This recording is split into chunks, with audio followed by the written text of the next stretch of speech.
वाट आएगा इसमें।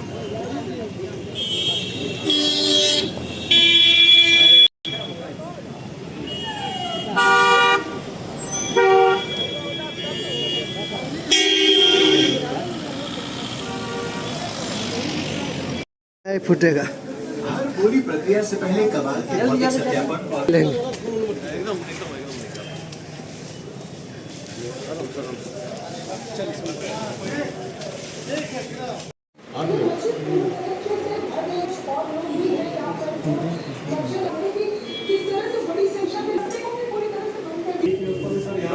ये करके सबको करा करके और सब लोग अपना वेट लिस्ट तैयार करके रखेंगे जो एलएस हैं जितने भी, और सब लोगों का जो भी यहाँ पर भी कुपोषित बच्चे हैं उनका सूची यहाँ पर उपलब्ध करा देंगे। और हमेशा हमारा ये फुल आने वाले एक हफ्ते में ना सारी सीडीपीओ सब डिवीजन वाइज बुला के 5 सीडीपीओ बुला के 12 सीडीपीओ हैं, एक दिन बुला सकती हो।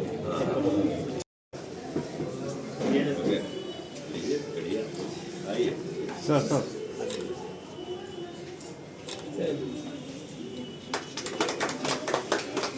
सुविधाएं यहाँ के अस्पतालों में बहुत अच्छी रही हैं पहले से भी।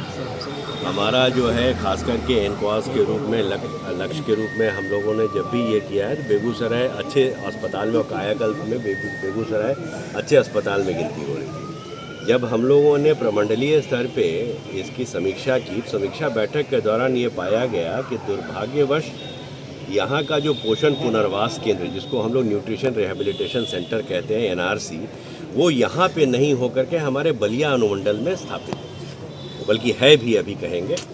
तो हम लोगों की ये हमेशा ये हो रही थी कि बलिया में जो यहाँ के कुछ लोग बच्चे जो थे वो कुपोषित होने के बावजूद वहाँ जाने में असुविधा हो जाती थी, उनकी माता लोगों को वहाँ रहने में असुविधा होती थी, नहीं जा पाते थे। तो हम लोगों ने यही सोचा कि इसको हम लोग पोषण पुनर्वास केंद्र यहाँ भी हम लोग एडिशनली कम से कम इतना बना लें ताकि जो कुपोषित हमारे सारे बच्चे ज़िले के हैं वो आ जाएंगे। तो हम लोगों ने इसी उद्देश्य से इसकी स्थापना कराई है, और इसमें मैं सिविल सर्जन साहब को विशेष रूप से धन्यवाद दूंगा कि डॉक्टर प्रमोद को हम लोगों ने हमेशा रिव्यू मीटिंग में जब हर मंथ पे होता था तो हम इनसे यही पूछते थे कि क्या हुआ आपका और कैसे हम लोग इंश्योर करेंगे। तो ये अच्छी बात हुई कि हम लोग का, मुझे बहुत खुशी हुई है खास करके इनोवेटिवली उन्होंने जो अभी हम लोग जहाँ खड़े हैं इसको एक क्रीड़ा स्थल के रूप में बच्चों के ये किया है। मदर शेड भी हमने देखा है, वहाँ बहुत अच्छा डीएम साहब भी अप्रिशिएट कर रहे हैं, किचन उसके साथ अटैच्ड है और बच्चों को रहने के लिए तो हमारा है। और ख़ास करके सबसे जो ज़रूरी चीज़ थी, हमने कहा कि दीदी की रसोई के साथ इसको हम लोग ऐड करेंगे, क्योंकि दीदी की रसोई आज भी के दिन में हमारे अस्पताल में भोजन की व्यवस्था है। बच्चों के लिए आवश्यकता दूसरे तरीके के भोजन की है, क्योंकि वो जो हम आम रोगी को दे रहे हैं बच्चों को थोड़ा सा उससे अलग, तो उसकी भी व्यवस्था इन्होंने कराई है कि दीदी के रसोई में स्पेशली बच्चों के लिए क्या है वो न्यूट्रिशनिस्ट के माध्यम से बता करके अकॉर्डिंगली उसके हिसाब से बच्चे जब आएंगे तो उसका प्रिपेयर किया जाएगा। श्योर करेंगे कि हमारे जो जिला प्रोग्राम पदाधिकारी ICDS हैं उनके माध्यम से सभी CDPOs के माध्यम से हम लोग एक वेट लिस्ट तैयार कर लेंगे एक तरीके से कि जहाँ जहाँ सभी जो LS हैं, हमारे लेडी सुपरवाइजर्स हैं, उनके यहाँ जो जो कुपोषित बच्चे हैं उनको वो चिन्हित करेंगे और उनका पैरामीटर्स उनके पास मालूम है, जो यहाँ पर बांध करके यहाँ जो है उनका कितना है, यहाँ जो सीवियर एक्यूट मैलनरिश्ड बच्चे हैं, सैम बच्चे हम लोग बोलते हैं, उनका एक विवरण बना करके तैयार कर लेंगी। हमारे अगर पास जगह कम होगा तो वेट लिस्ट हम लोग बना लेंगे, ताकि कि वेट लिस्ट के हिसाब से हम लोग चाहेंगे कि हर प्रखंड के जो बच्चे हैं कुपोषित उन सबको एक प्रतिनिधित्व मिले और कोई बच्चा मेरा ना छूटे। इसीलिए हम लोग वेट लिस्ट के हिसाब से यहाँ पर बच्चे अगर यहाँ हैं और यहाँ के बाद हम लोग बलिया में भी अगर होंगे तो उनको भी वहाँ भी स्थानांतरित करेंगे और कोशिश करेंगे कि दोनों जगह हमारा समान रूप से और बेहतर तरीके से कार्य हो। कितने बच्चों के लिए बनाया गया? देखिए यहाँ अभी 14 बच्चे क्या है, ये हम लोग डॉक्टर से एक साथ 14 बच्चे रहेंगे, लेकिन ये है कि 20 बच्चों के लिए हमने कहा, डॉक्टर साहब कहें कि और व्यवस्था का जगह की हो जाएगी, और हमारा अभी तो नया बन रहा है, इसको हम लोग ये करेंगे। आमतौर पे NRC में 20 बच्चे, अगर हम आज के दिन में देखें तो बलिया में हमारा 20 बच्चे का और यहाँ 14, तो मिलाकर के 34 हो गए। तो हम लोग कोशिश करेंगे कि ये जो 14 बच्चे हैं इनको भी हम लोग 20 बच्चे यहाँ पर कर लें। अभी 14 बच्चों के साथ हम लोग तैयार हैं। जिले में कितने कुपोषित बच्चे हैं? ये आंकड़ा कैसे होगा, यही तो हमारे को खोजना है, और हम तो आपको बल्कि ये जवाबदेही देंगे। अगर आपके माध्यम से ये हमको विवरण मिल जाए कि यहाँ कुपोषित बच्चा है जो छूटा हुआ है, तो हमें सबसे ज़्यादा खुशी होगी। इसमें तो आप हमारा सबसे ज़्यादा मददगार होंगे। इसलिए मैं आपसे ही आंकड़ा लूँगा, मुझसे आप आंकड़ा मत लीजिए। उसमें यह आंकड़ा आता है और इसके साथ ही यह जो एनआरसी बना है इसमें रोटेशन में बच्चे आते हैं। जैसे कि ऐसा नहीं कि 14 बच्चों के लिए ही बना है, इसमें कुछ दिन के लिए वो बच्चे रहेंगे, जब ठीक हो जाएंगे तो और बच्चे इसमें आएंगे। तो इसका जो ओवरऑल जो एक महीने में या एक साल में जो बच्चे यहाँ पे रहेंगे उसका संख्या काफ़ी ज़्यादा होगा। तो इसका एक बहुत ही बड़ा कदम जो सिविल सर्जन साहब ने जिला स्तर पर उठाया है और बलिया और जहाँ पे बेगूसराय दोनों जगह पर यह चालू रहेगा। और हमारे जितने भी ICDS के साथ जो भी टैग इसको करना है प्रखंड वाइज हम लोग टैग करेंगे और ये अच्छा इसका सुविधा रहेगा।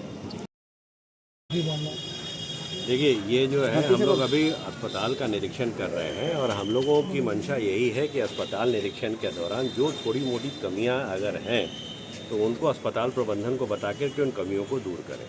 हम लोगों को जहाँ कहीं कहीं पर ऐसा भी दिया है कि यहाँ पेशेंट्स की संख्या काफ़ी ज़्यादा है, हालांकि मैनेजमेंट भी अस्पताल का हमें ठीक दिखा, लेकिन उन पेशेंट को किस तरीके से दूसरे जगह पे जहाँ हमारे जगह खाली हैं उनको रीओरिएंट किया जाए, उनको एकोमोडेट किया जाए ताकि की व्यवस्था जो है वो पूरी तरीके से सुदृढ़ हो सके, ये हम लोगों ने निर्देशित किया है। इसके अतिरिक्त अभी हम लोग ब्लड बैंक का निरीक्षण करके आ रहे हैं। इसमें हम लोग आपके माध्यम से भी लोगों से अपील करेंगे कि स्वेच्छा से रक्तदान करना एक बहुत पुनीत कार्य है। हमने अभी देखा है यहाँ वर्तमान में 55 यूनिट ब्लड हैं, लेकिन हमको लगता है जैसा अस्पताल का फुटफॉल है उसके हिसाब से हमने सिविल सर्जन साहब से भी पूछा तो ये बोले कि 90 से 100 यूनिट अगर हो तो ये बेहतर स्थिति में अपने आप को समझेंगे। उस हिसाब से हम देखें तो अभी हम लगभग 45 से 50 यूनिट कम है। हम चाहेंगे, हालांकि दैनिक भास्कर के जो प्रतिनिधि हैं अभी उन्होंने कहा कि अभी 30 नवंबर को कैंप होगा। हम चाहेंगे जितने भी अखबार या मीडिया के प्रतिनिधि हैं वो भी अपने माध्यम से और हमारे पुलिस फोर्सेस हैं या अलग अलग विंग हैं उन सबके माध्यम से वॉलंटरी ब्लड डोनेशन, यहाँ सबसे अच्छी चीज़ है कि ब्लड कंपोनेंट सेपरेशन भी रखा गया है, वो भी कार्यरत है। प्लेटलेट्स भी हमने देखा कि वहाँ इकट्ठा करके प्लाज्मा भी अलग से रखा गया है। जहाँ ज़रूरत है जिनको वो उनकी उपलब्धता सुनिश्चित कराई जा रही है, ये अच्छी बात है। हम लोगों को एक दो चीज़ें जो हैं बिल्डिंग इंफ्रास्ट्रक्चर में देख करके कमी जो नज़र आई उसके बारे में तुरंत बताया गया है और उसको हम लोग कोशिश करेंगे कि उसको और बेहतर किया जा सके। सर, दवा वितरण केंद्र के पास बैठने की अभी हम लोग देख रहे हैं, उसके बारे में हम लोग देख करके बताएंगे। लेकिन एक चीज़ ज़रूर है, दवा वितरण केंद्र जो है वो दवा का वितरण के लिए है, वहाँ मरीज को बैठने की आवश्यकता नहीं है। मरीजों को बैठने के लिए हम लोग अलग से जगह, जैसे एक हम लोगों ने देखा है जहाँ मरीजों को बैठने के लिए, लेकिन वहाँ उस जगह को जीविका देवी की रसोई के आगे में वहाँ पर किस तरीके से उसको और बढ़ाया जाए, पोर्टिको बना करके और शेड दिया जाए वहाँ, ताकि कि जो मरीज हैं वहाँ उनके अटेंडेंट हैं वो बैठ सके। मरीज जो आएंगे तो अस्पताल में आएंगे, अगर OPD में आएंगे तो OPD में उनका इलाज होगा, या अगर IPD में होंगे तो भर्ती होंगे। वो व्यवस्था हम लोग निश्चित रूप से देखेंगे। जहाँ तक फार्मेसी की बात आप बता रहे हैं तो वहाँ पर उनको देना है। कोशिश हम लोगों का ये रहेगा, सिविल सर्जन जैसे आप बता रहे हैं, डिप्टी सुपरिटेंडेंट भी हैं, कि मरीजों को ज़्यादा देर तक वेटिंग टाइम न रहे जहाँ पर वो दवा ले रहे हैं। जैसा आप बता रहे हैं कि उनको बैठने की आवश्यकता नहीं है क्योंकि अटेंडेंट दवा लेने आते हैं। अगर कहीं मरीज दवा लेने के लिए आएंगे तो वो भी हम लोग प्रायोरिटी में कोशिश करें कि उनको जल्दी से निपटारा करें।